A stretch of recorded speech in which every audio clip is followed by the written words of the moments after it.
ஆண்டவன் அறிய நெஞ்சில் ஒரு துளி வஞ்சம் இல்லை, அவனன்று எனக்கு வேறு ஆறுதல் இல்லை.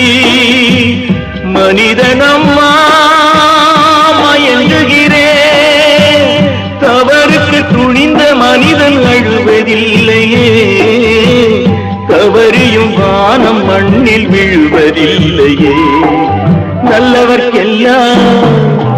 நல்லவர்க்கெல்லாம் சாட்சிகள் ரெண்டு, ஒன்று மனசாட்சி, ஒன்று தெய்வத்தின் சாட்சியம்மா. நம்பிக்கை வைத்து கல்லையும் பார்த்தால் தெய்வத்தின் காட்சியம்மா, அதுதான் உள்ளத்தின் காட்சியம்மா, அதுதான் உண்மைக்கு சாட்சியம்மா.